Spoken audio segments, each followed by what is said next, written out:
भारत रशियाकडून तेल खरेदी करतच राहणार। भारताच्या पेट्रोलियम मंत्रालयाचं स्पष्टीकरण समोर आलंय। भारताच्या ऊर्जा सुरक्षेला सर्वोच्च प्राधान्य आहे। रशियाकडून तेल खरेदी मुदतीला ट्रम्प यांनी नकार दिला होता। ट्रम्प यांचा नकार झुगारून भारतानं रशियाकडून तेल खरेदी आता कायम ठेवली।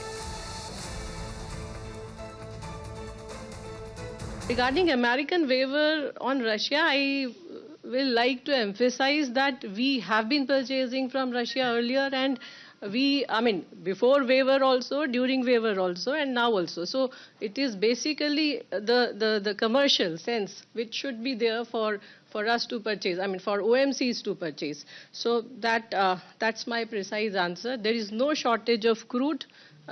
Enough crude has been tied up. Repeatedly I have told you, and this whatever waiver or no waiver, it will not affect. It shall not affect our supplies, and all efforts have been taken to that effect. आमचे प्रतिनिधी शिवाजी काळे आपल्या सोबत आहेत।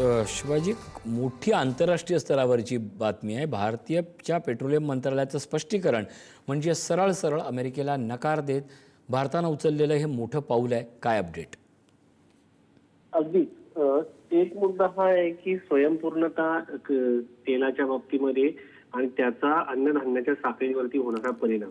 यापूर्वीची परिस्थिती वेगळी होती आणि आताची परिस्थिती वेगळी आहे, आणि त्यामुळं भारताने हे सध्याचं स्वयं सुरक्षितता आणि स्वतःचे आर्थिक हितसंबंध, ऊर्जा सुरक्षितता हे मुद्दे लक्षात घेऊन रशियाकडनं यापूर्वी मधल्या काळामध्ये अमेरिकेने जागतिक परिस्थिती लक्षात घेत काही देशांना रशियाकडनं तेल खरेदी करण्याची परवानगी दिली होती।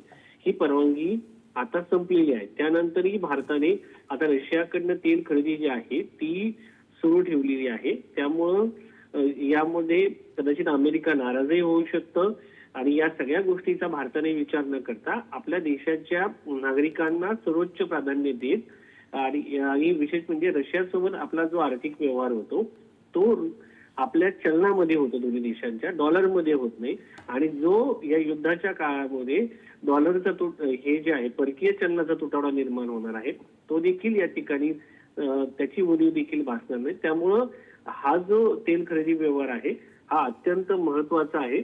जागतिक बाजारामध्ये तेलाच्या किमती ह्या $110 पलीकडे गेलेल्या आहेत। त्यामुळं भारतामध्ये देखील या सगळ्या गोष्टीची झळ आता नागरिकांच्या ताटामध्ये एकूणच या सगळ्या परिस्थितीत भारतानं घेतलेला निर्णय या क्षणाला भारतीय जनतेला मात्र नक्कीच सुखावणारा असेल, एवढं मात्र नक्की। धन्यवाद या अपडेटबद्दल।